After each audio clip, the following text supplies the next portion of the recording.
So, folks, never saw this coming. Twin serial killers. That was not on my bingo card for this show, for this episode. So much to get into.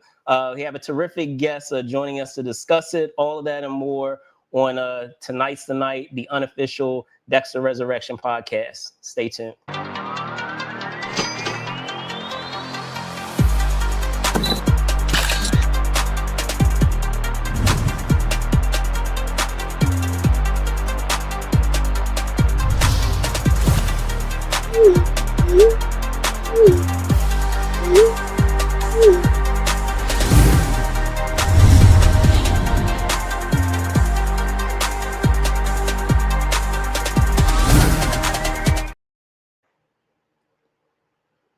All right.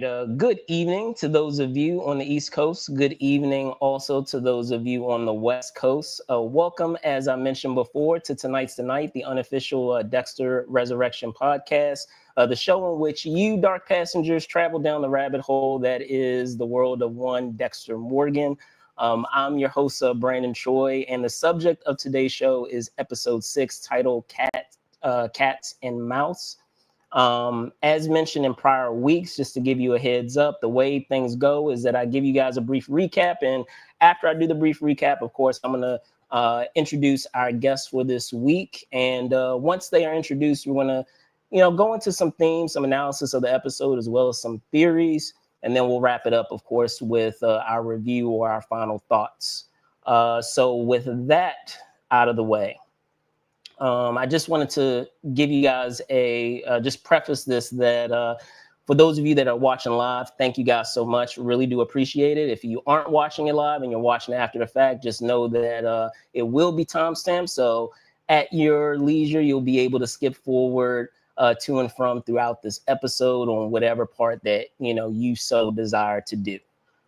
So with that out of the way, I'm going to get into our plot. And of course, just to give you a heads up, warning, because spoilers are ahead.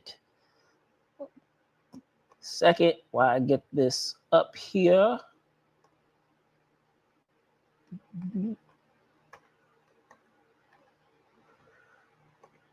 So, in talking about our episode this week, in this recap, we begin the episode with the news that Blessing's mother has passed. And so Dexter, and being invited by Blessing, attends her wake with Harrison in tow. Carrying over from the conclusion of last week's episode, while at the wake, Dexter is beckoned by Prater to his abode, along with his other serial killer contemporaries, to discuss Mia's arrest. Prater pacifies the group's concern on the matter with more money and with the revelation that he has ties to law enforcement. Meanwhile, Wallace and Aliva still unconvinced that Mia is the hotel guest's killer. They're visited by Bautista, who confirms their suspicions. Elsewhere, Prater, seemingly making good on his assurances to his serial killer club, sets things in motion by sending Charlie on a task to visit a mysterious individual. More on that later. Following his meeting with Prater and the SK Club, I'll just have SK Club for Serial Killer Club for short.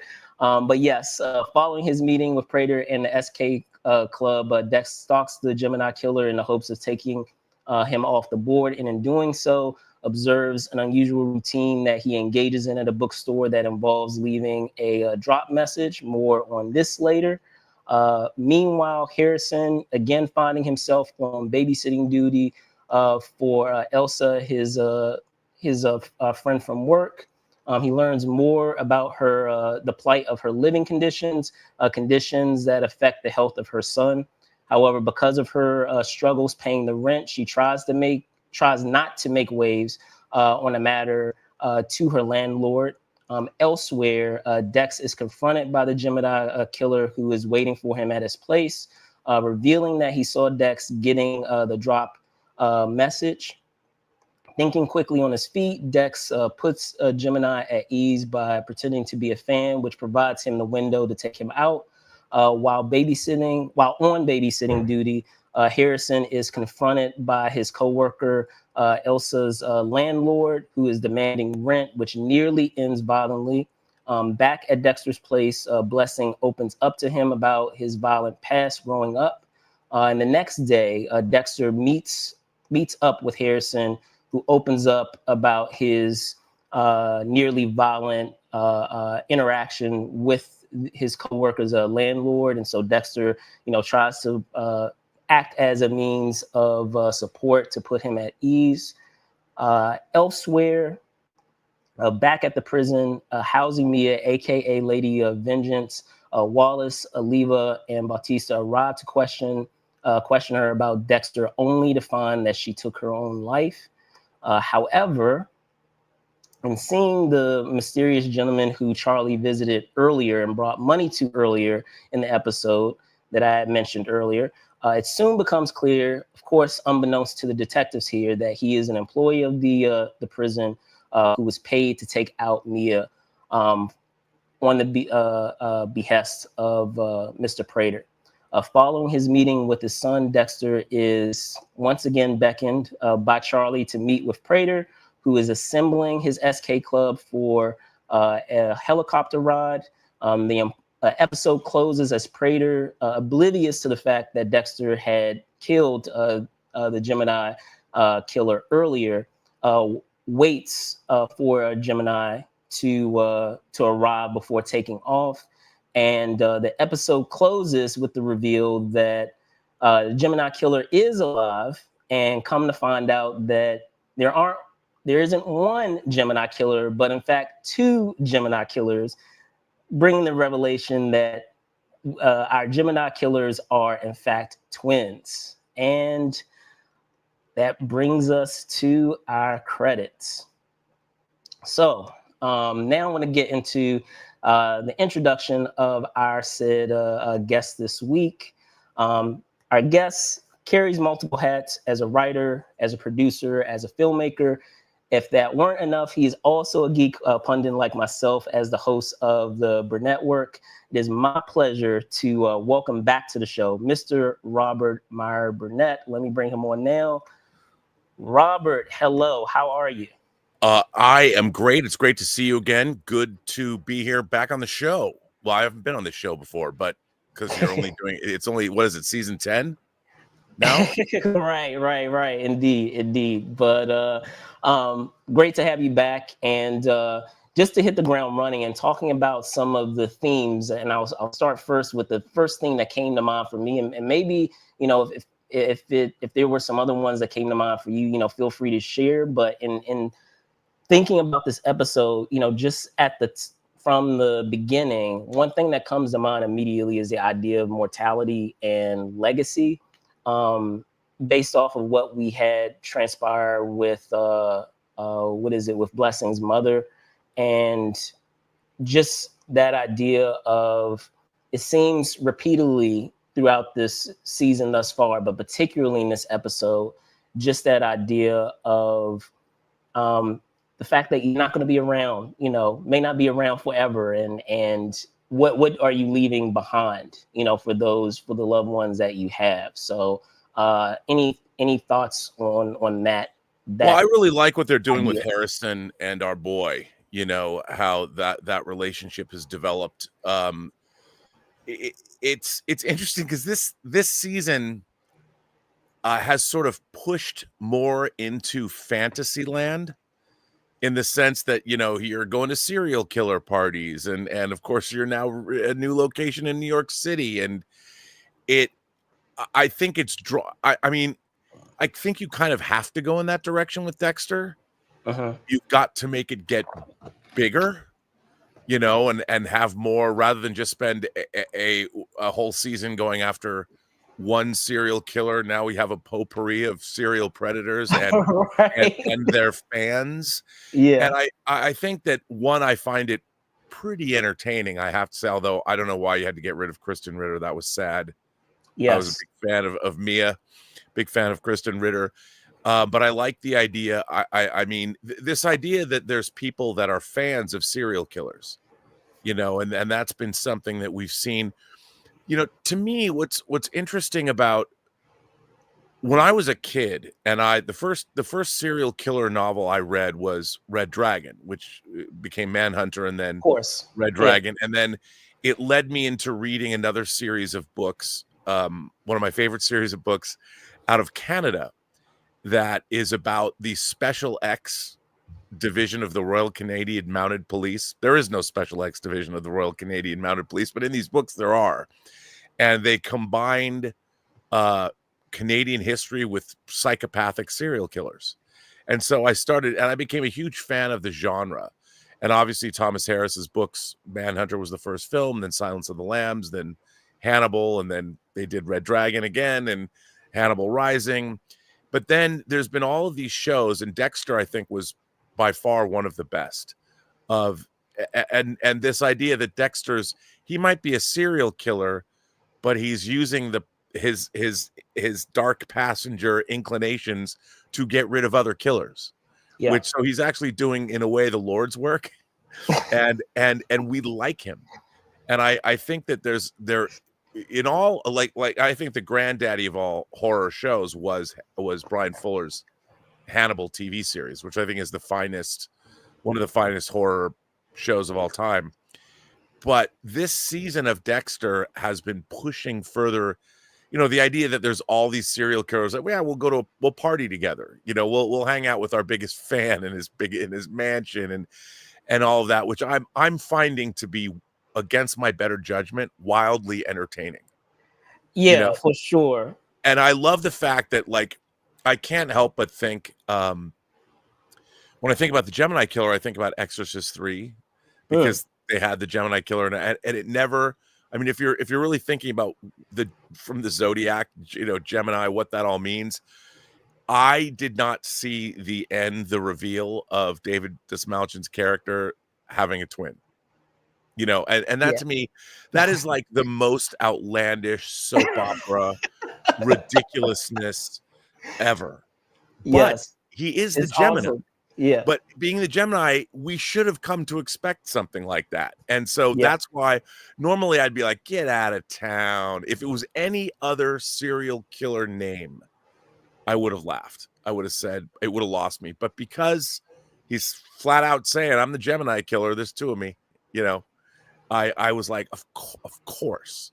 And that was a really great reveal, because it was right there in front of us the whole time. But it never occurred to me. Like I'm usually pretty up on my twists, and when this happened, yes. And I love David Dismalchin. I mean, I don't know if you saw the movie Late Night with the Devil. Oh, of course. I mean, he's terrific in that. He's terrific. He's terrific in everything. And he's kind of like, people like James Gunn like him. He was the Polka Dot Man. Everybody who chooses to use him tends to use him very well. Obviously, he was in Dune, I mean, he pops up everywhere because, and by the way, I've actually been on a stream with him once. Terrifically nice guy. Oh no, I've met him as well. Shout out to David. I met him years ago, like 10 years ago. This is pre Ant-Man. He had a directorial debut at the Virginia Film Festival. Kind of semi related to his personal life, and for those that are not aware of how he, before getting into acting, he had a lot of trouble past and things like that, and he tried to place that into the story of, and I feel bad that it's escaping me right now, but it was a great film, his directorial debut that he had. But as you said, terrific guy. And I just casting him in this role is pretty perfect. I mean, it might be a little on the nose, but it's pretty perfect. Yeah. And when he showed up, like they're taking off in the helicopter, I'm just like, what?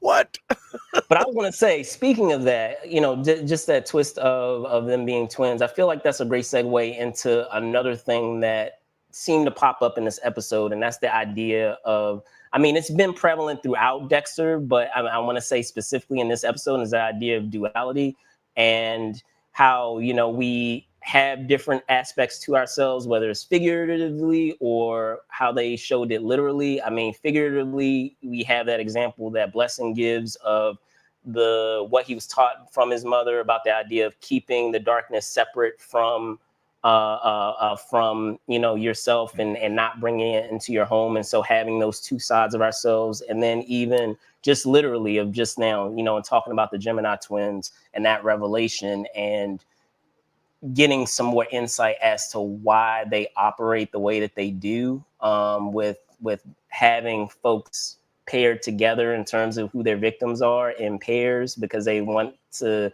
have them have this kind of really twisted bond by having pairs of victims. So what are your thoughts on that, of just what we have here with the idea of duality? Well, I think that the idea that everybody, I mean, obviously it goes back to the idea that everyone has a dark side.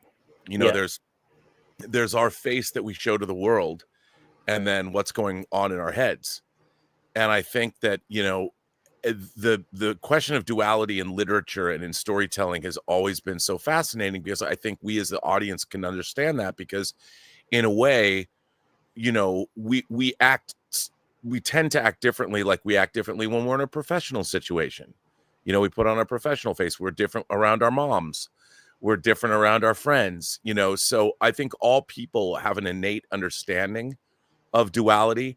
And what I thought was really interesting about this season leading up to this episode was, I like the idea that, Dexter with his whole dark passenger idea, that in Mia, he thought he might have found a kindred spirit who has the same kind of a code, that he did. Because I think one of the things that human beings are always looking for is somebody that we can show all of our faces to. Like, to have a mate, a girlfriend, boyfriend, a significant other that really understands you, is somebody that you don't have to hide anything, and that I think true love stems from there. And I kind of thought, we've seen Dexter, he's been in relationships, he's had family life, he's had things happening, and I think that despite the fact that he's a serial killer, I think he has a morality to him. And he won't hesitate to act, but he's almost like a fallen angel in a way. And I think that in Kristen Ritter's case, he saw somebody, if she has a code and I have a code, maybe we can have a code together, and then it was really for me, it was really disappointing, because I like Kristen Ritter when she's like, nah, I just like to kill people. I talked about this last week. I was not disappointed, and I'll tell you why. I wasn't disappointed, because in talking about prior seasons of Dexter, we've had that kind of trope many times already with Hannah and with other characters, where he has his kindred spirit, and like they have some edge of darkness to them, and they end up being his quote unquote sidekick. And I'm like, oh, we're going to go down this road again. Oh yeah. I thought it was going to be something. Yeah. You're absolutely right about that. I thought it was going to be something a little bit different, but it bummed me out only because I love Kristen Ritter. And that's fair. I'm always interested there. I don't know if you ever saw David Cronenberg's movie Videodrome, but there's a great line. Yeah. Well, it always sticks with me. There's this older woman who warns James Woods' character, Max Wren, not to look for Videodrome. Right. And she says to him, she goes, don't look for it.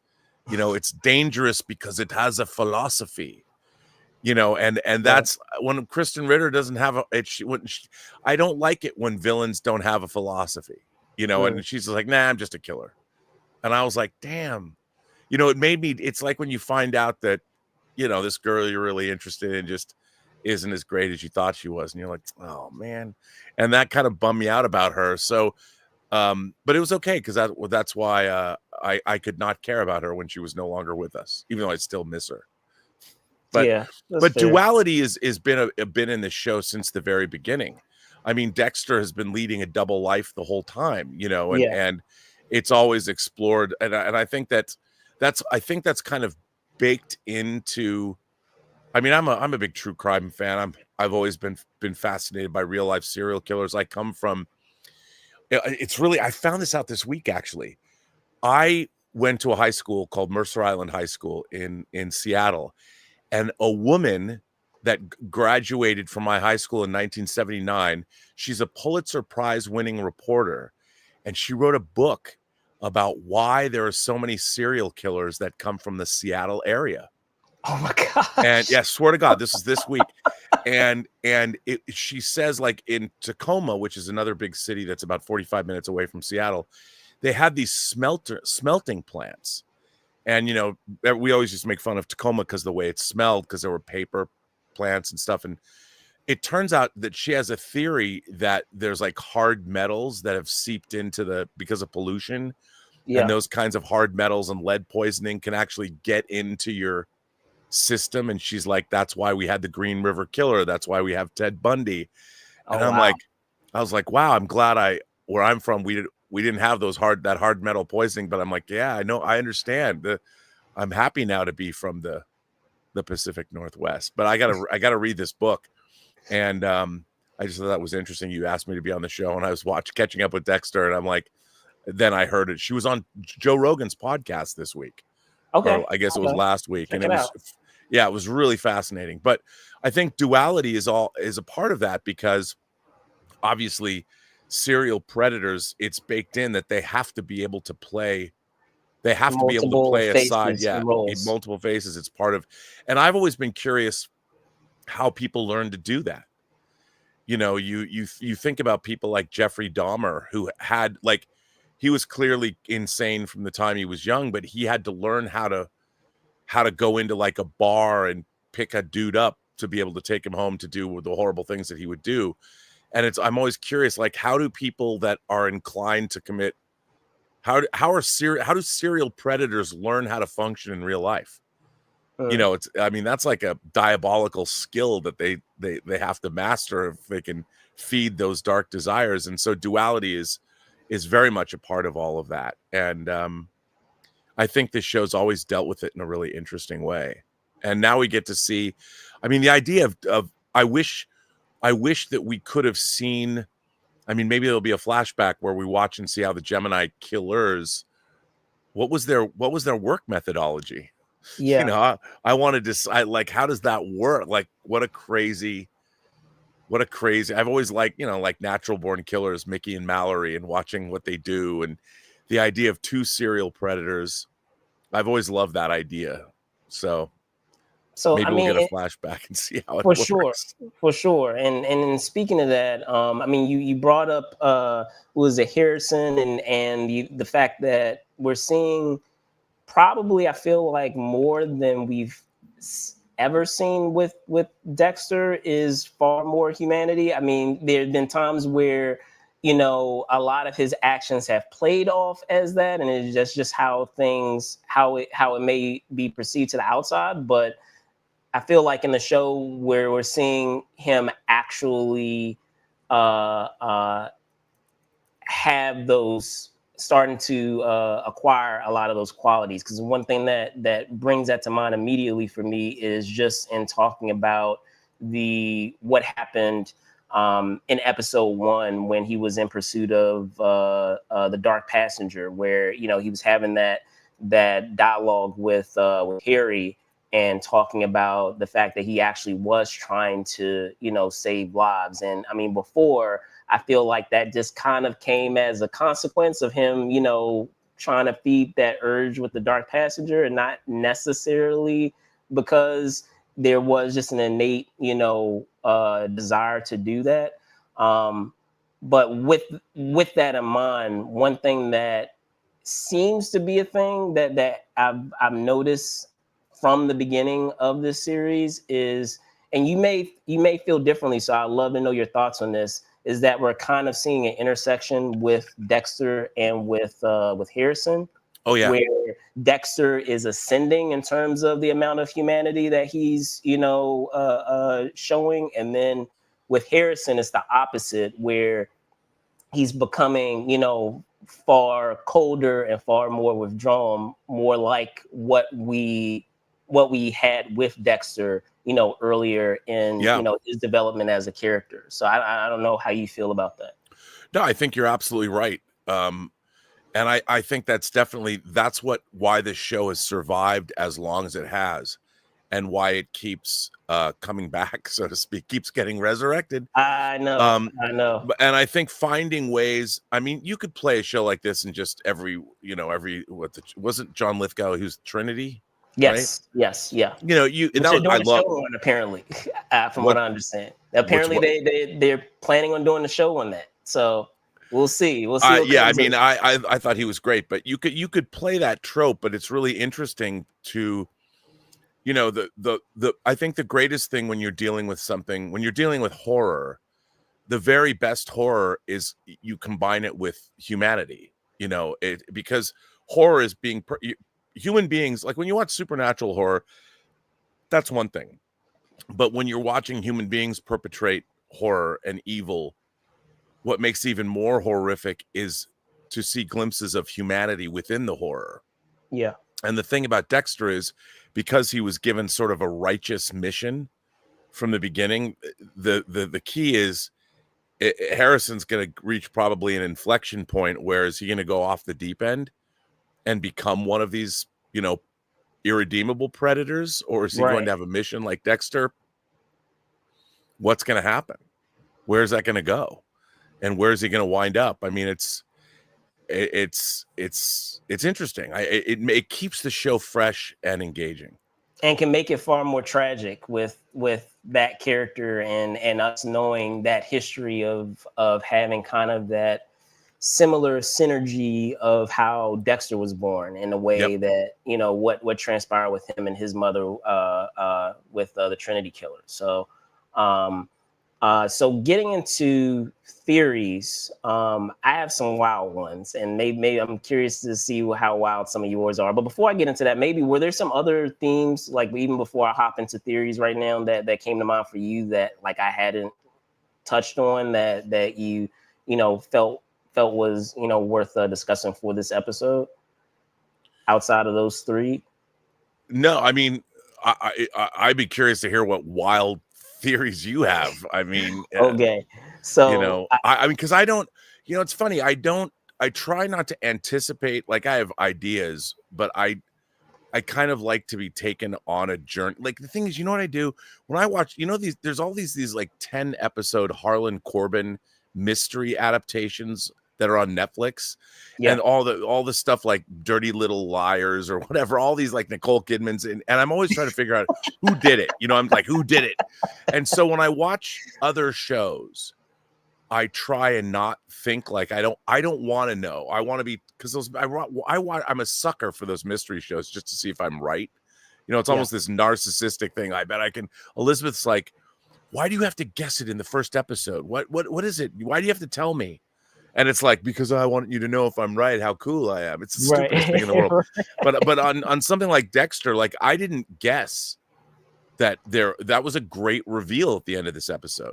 it was. I was like, It was. wow. Like I said, it wasn't on my bingo card. It No. definitely was not on my bingo card at all. So, so one theory that I do have, and I'm sure it's been out there for others as well, is I remember. So last week, with and this shout out to Dave Stark, who was our guest last week, and him talking about, man, this Blessing and his family seemed too perfect, and I'm like, I remember telling them, well, what if there is a reason why they're trying to make them seem so perfect? What if there is more to, you know, Blessing or a couple of other characters? And I mean, even in this episode, we get some insight into his background, you know, as a child, of being a child soldier, you know, in a United Revolutionary Front. So, and he implies that other things happened even afterwards, once his mom brought him over to America, because he, you know, it mentions just this idea of fighting against, you know, the opportunity that he was given and being brought to America, and her pulling him back together. So do we feel that maybe he might be a serial killer himself, that he may have some darkness in him himself, and he Yeah. Yeah, I mean, I yes. okay. I think so. Okay. I mean, I just assume that in this season, everybody's pretty much. I mean, I mean, there is a fascination. You know, I think that one of the appeals of the serial killer genre in general is the idea that there are people. We a lot of the time, our lives are out of our control, and there are other people, whether it's a boss, whether it's a collaborator or a business partner, there are other people that control our own destinies. And I think there's been a time when I wish I could fucking kill that guy. You know, and like everybody kind of thinks that. And part of the appeal of the serial killer genre is that I think, I'm not saying everyone's a homicidal maniac, but you can dream of having more control in your life. And the idea that I think human beings are born, most people are born with a sense of empathy, but we know that there are human beings that are born, they're in the grips of psychopathy when they're born. You know, they're born lacking empathy and things like that. And I think as we learn, maybe with generative AI, we'll learn how to map the brain more than ever and understand all these things better. But you know, I think that's one of the appeals of this genre. So it doesn't surprise me if you have like characters or people that are studying serial killers, or, you know, whenever you're into that, I'm always like, okay, one of these people is just waiting to try out their Right. their desires. But I was going to say, and speaking further to that, I guess another thing that I feel would be fascinating if you know, assuming that is the case, that because he talks about his mom kind of being his North Star, of her kind of being the person that reels him in and kinds of keeps him, I guess, in line or keeps him on track. By not having her, he may, you know, relapse back into maybe those old behaviors that we're not aware of, that he seems to imply that he had. And what if that means it becomes so troublesome that Dexter has to put him down? Like, and Yeah. it's, you know, it'll be tragic because of the fact of the bond and what he has, you know, provided for Dexter and helped Dexter with. And I feel like they do have like a legit friendship. So that I feel like that would be a bummer if they decide. It would be fascinating, but it would be a bummer. It would be tragic if it ends up going that way, that he has to end up taking out his landlord. But I think we had one comment here, and so I'm not sure about is Bautista retired, so that should come back to bite him with all. Yeah, I agree. Two things I'm not sure about is Bautista is retired. Yeah, there are a lot of things in here or a couple of things where Maybe he works for like Clarice Starling as part of the FBI maybe and just hasn't told anybody. maybe, You know, he's really undercover as an FBI serial killer apprehender. For sure. You know? Sure.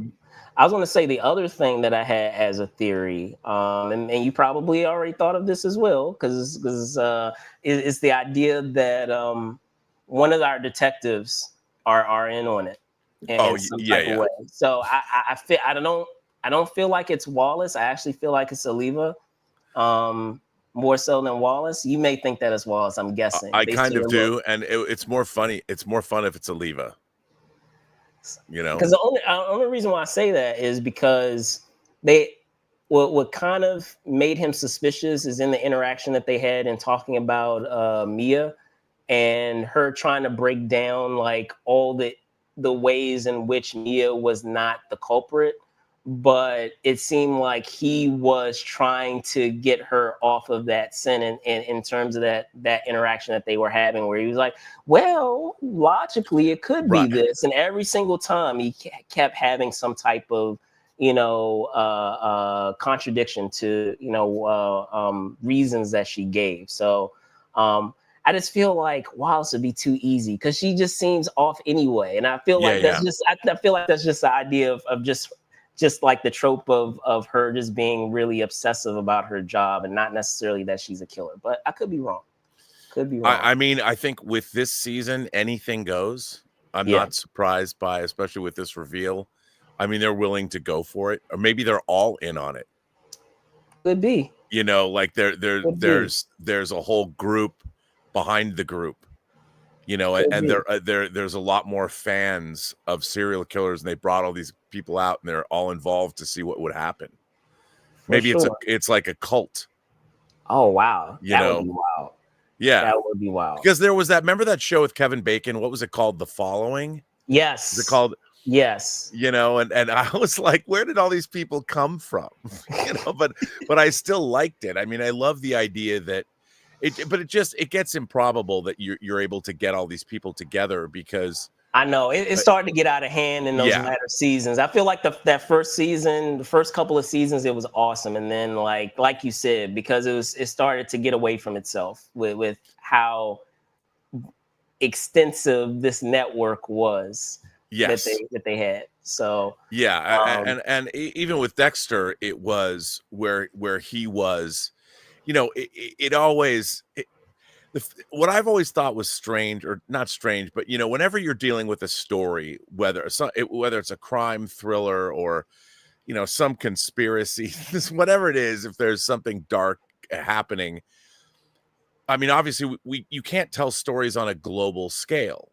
They always have yeah, to take place in a certain city, but it's like wherever the city is, like, okay, Miami, there just happens to be in Florida a preponderance of serial killers that come down there. Maybe because it's easier to dispose of bodies with alligators everywhere. I mean, I don't know. But you know, if you did a serial killer story in like St. Louis, could you get away with it? Because there's not so much happening in St. Louis that if there was a serial predator, if Dexter lived in St. Louis, they'd find him faster because how many people are in St. Louis killing each other? I mean, it's always like, where are these stories set? But New York, anything goes. that's why New Blood didn't really work for me. I'll be honest, because as someone who in undergrad years and years ago, I don't want to reveal how long ago for undergrad, but it was in a small town, and if anyone who has lived in a small town, everyone knows everybody, everyone knows everybody's business because they have nothing better to do. And I Yeah. couldn't buy that he would be able to operate the way that he had in the past within the small town that he was in for that Yeah. series. So I feel like the setting did the show a disservice because, like you said, I mean, New York, so massive, so much is going on, you know, in a place like that where a lot of things that may seem odd or weird, you know, a lot of people will look past because there's just so much going on there. But I mean, something very small in a small town is Yeah. not going to really get past anybody. No, and I think So that's yeah, I think you're absolutely right. I think that's interesting. I you're absolutely right about New Blood. I mean, the setting it gets like how many people can be involved in this kind of a thing. But yeah, you're absolutely right. And yeah, that was a problem I had. As much as I love Hannibal, I do think Hannibal is like it perhaps is the greatest horror. Talk about duality. I mean, that show, but it got to the point where the first season I loved. I mean, I loved all of it, but by the time you get to the second season, it's like, come on. Even though they're working across the whole United States, it's like there's way too much crazy shit surrounding the characters on that show. Like nobody no, and it became like surreal. They kind of moved. The first season was very much in the real world, but as yeah, they moved into seasons 2 and 3, even though they were going over, they were telling Red Dragon, they were telling Hannibal, they had Hannibal Rising in it. The show became more and more surreal. So the coincidences or the logic problems or the like that one episode where one of the FBI agents, Hannibal, slices her up and puts her into glass. I mean, how long did that take him to do? The show would tell you it happened like in a couple hours one night. I'm like, come on, that would have taken weeks to do, and he did it in hey, like a night. to be fair, I had that issue at the beginning of this season with the whole incident regarding Harrison taking out the hotel guests, and I was like, "There's no way in this current modern day and age where we're living in a Big Brother type of society. You'd be surprised how much you're surveilled the moment you walk outside your door. That no one saw him take this body out of the hotel room, that no one saw him, you know, dismember and do all of that in the kitchen. Like this day and age, if you have a business like that, even if there are not a lot of cameras, there are going to be cameras in the kitchen. Like Yeah, of course. because I mean, it could be a method in which someone can escape, you know, out of whatever that place of business is. And then on top of that too, if it's a place of business, a restaurant, they want to observe, what their cooks For and even everyone was for doing. insurance purposes, Yeah, like if someone wanted to slip something in the food, which people right, are because people are crazy everywhere. You don't have to be a right. serial killer. And yeah, there, but I agree with you. I mean, that's one of the things that's made it so difficult for anyone who's writing any kind of a horror themed movie or television show. They have to deal with cell phones and they have to deal with surveillance. Technology, just And in yeah, they general. have, and it's become a real problem in terms of narrative to make people believe, which is why I kind of liked how Brian Fuller pushed Hannibal into more of a surrealist feel in seasons 2 and 3. And like this show, in a way, that they've heightened this, kind of like when Scream went to New York, and there was Yeah, like the yeah, ghost face cultist, that whole, I mean, and in this day and age, you go online and there's plenty of people that worship serial killers. yeah. So, you can lean into all that. But yeah, you have to find ways to get people isolated where they can go somewhere where there aren't cameras. Exactly, exactly. Because I Let's mean, go to a mansion, go to a party. I for mean, there's sure. probably cameras there, but not for anyone else to see, but the host. No, because I was going to say, even with like Original Sin, I mean, with that you could kind of buy, because again, it's a period piece, so to speak, and it's happening not in our current era, and we Right. know, like at that time, in terms of the surveillance, is not at the level that it is now. So a lot of those things you could kind of let slide and understand that, yeah, you would probably be able to have this transpire. But yeah, like I think that was the initial thing where, I mean, overall, and the season started off pretty solid, but I could not let that go. Like, I was like, there's no way he was able to accomplish all of that and not be seen and no one know anything that transpired. But I digress. Right. Getting into just like your thoughts on the episode.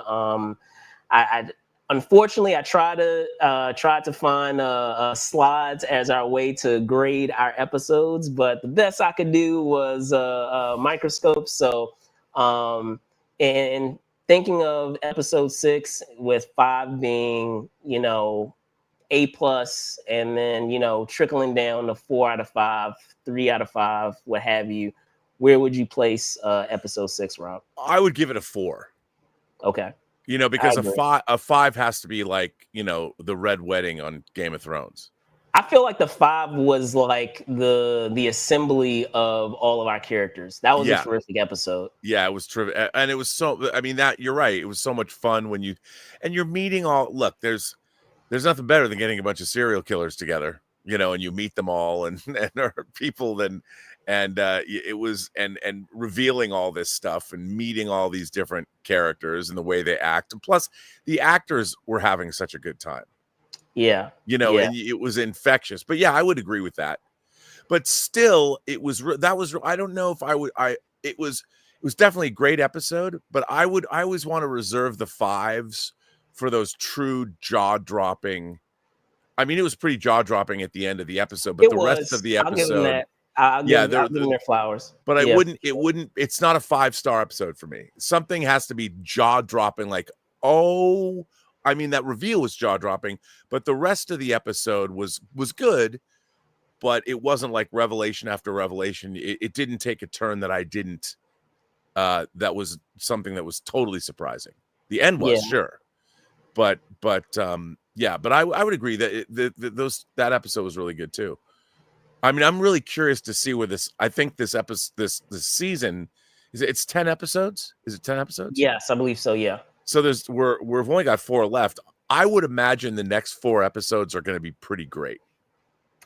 Yeah, no, for sure. Because I mean, that's one thing. And he says, "How many character deaths do you think we'll see?" That's a good question. I don't know. Between our mini bosses, so to speak, with the serial killers that we have in this group, or the folks, the victims themselves of these serial killers. Who's to say? We will, who knows? But well, wouldn't Dexter have to? Wouldn't he be compelled to take them all out?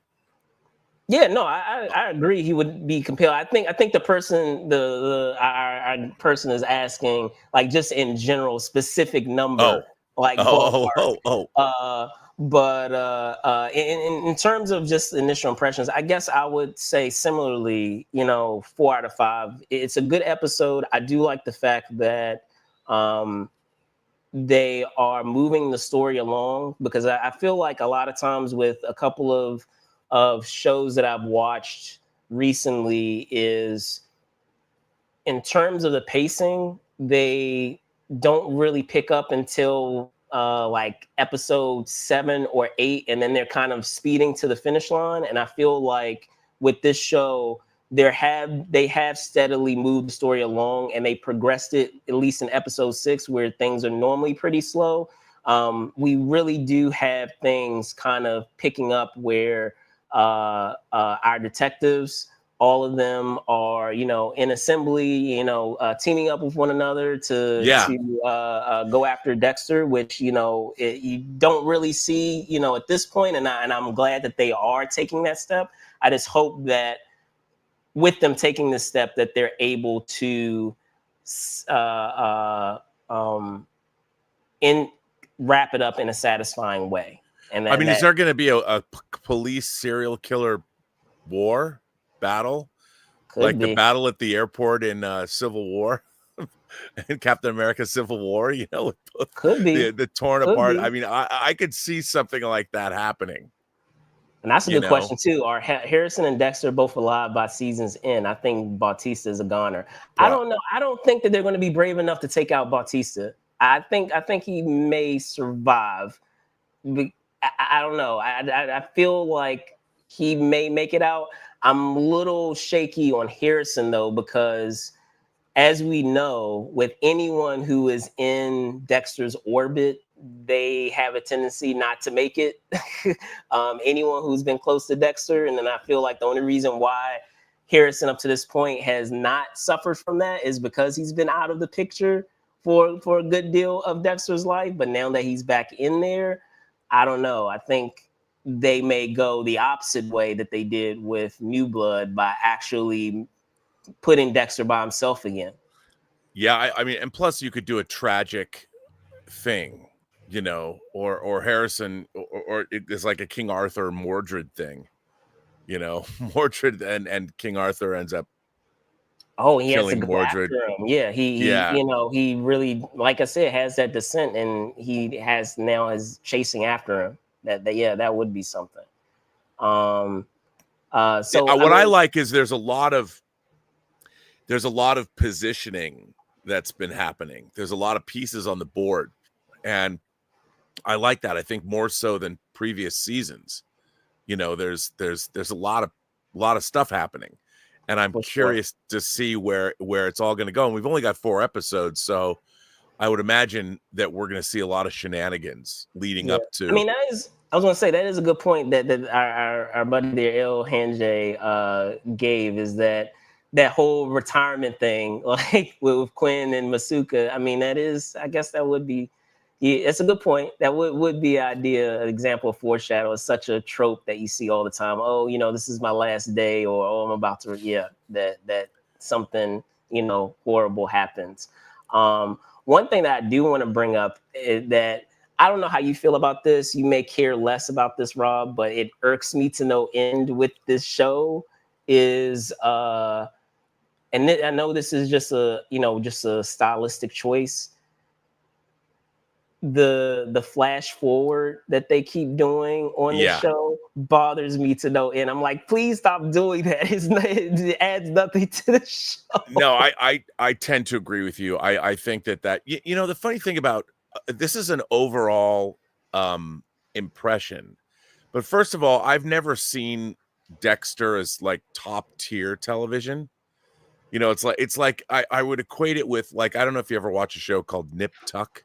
Oh yeah, of course. Rest in peace to Julian McMahon. Yeah. I loved Nip Tuck because it was trashy. Yeah, I loved it.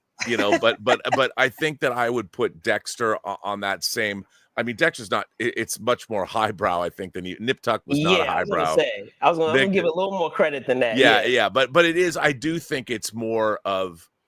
It's not top tier. It's more entertainment, as opposed to being philosophical. I mean, it is philosophical, but it's look, I wouldn't consider it like Lawrence of Arabia. It's not The English Patient.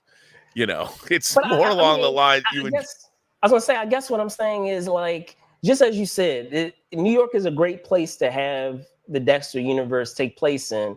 We've had great Dexter intro themes. You can have a terrific Dexter New York intro. Like, it's all there. You could have a terrific theme and intro for this show without doing what you're doing with this flash forward transit. Yeah, I don't transition understand. thing that you're doing. I don't get it. So, I don't like it. I think it's. I mean, they're trying to be. I guess they're. You have to keep those younger that Gen Z interested. I suppose.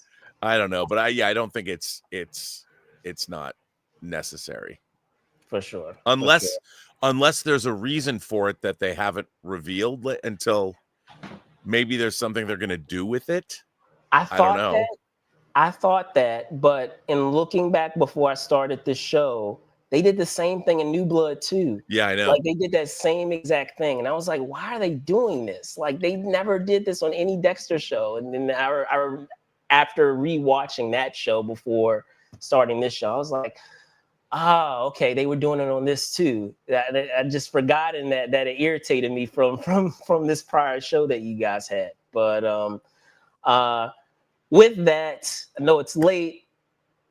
Rob, I appreciate you so much. I'm sorry I was late, but I'm glad we got to do this because you made me catch up on Dexter. You know, I was falling behind. So, and it was enjoyable. It works. I like banging out multiple episodes of TV shows and catching up. Okay. You know, because where it was great because I watched 3. I watched 4, 5, and 6 all at once. Oh wow! And okay. the ending was great. You know, that reveal was great. I'm like, wow. So it was a great place. It was like a big cliffhanger. Okay. You know, so it was good. I enjoyed that. It was good. Awesome. So Rob, before I let you go, can you tell folks where they can find you? You can find me on YouTube on my own channel on the BURNETTWORK on YouTube. I do my show Robservations, and then Sundays we do Let's Get Physical Media, although we did it today because tomorrow I won't be around. And then weekdays at 11 Pacific, I'm on the John Campea Show, which is basically an entertainment news show. And for the first hour of the show, we cover up-to-date, usually breaking entertainment news about movies and TV and anything to do with the entertainment business that we deem important enough to talk about. So, you can also pick up my most recent work is True Noir, an audio drama, a 4.5-hour audio drama. It's actually, you can listen to it in 10 chapters or you can listen to it in one long piece, but it stars people like Michael Rosenbaum and David Strathairn and Katie Sackhoff and William Sadler, Vincent Pastore from The Sopranos, Barry Bostwick. I'm really proud of it, and it was written by Road to Perdition writer Max Allen Collins. So check that out. You can get it at truenoir.co. Awesome. So there you guys have it. Again, I want to thank Robert Meyer Burnett for hopping on this episode of Tonight's the Night, the Dexter Resurrection unofficial podcast. I'm your host, Brandon Choi, co-creator of Movers and Shakers Unlimited. You can find me at Brandon Choi ENT on X, and then Brandon Choi _ENT on IG. Also, I wanted to make another quick announcement since I do have Mr. Burnett here. I'm really excited about this, by the way. I'm happy to officially announce that he'll be joining for the premiere episode that I have for Game Over, the Alien Earth podcast. Let me see if I can get this up for us now. Man, I can't wait to see this show. I'm dying to see it. But yeah, super excited to have this show coming. We will be doing it Saturday at 7 p.m. Eastern Standard Time, so 4 p.m. Pacific Standard Time for episodes 1 and 2.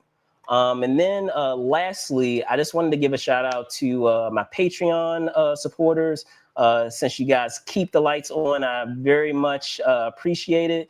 For more info regarding the tiers that we have for our Patreon, you can check out the link that we have at our Patreon link. But otherwise, with that out of the way. By the way, in your Yeah. LL hand, Jay asks about a Dexter hot toy. There Oh, are good question. a couple of Dexter 6 scale figures, and Oh yeah, that's right. Yeah. yeah, you can look them up.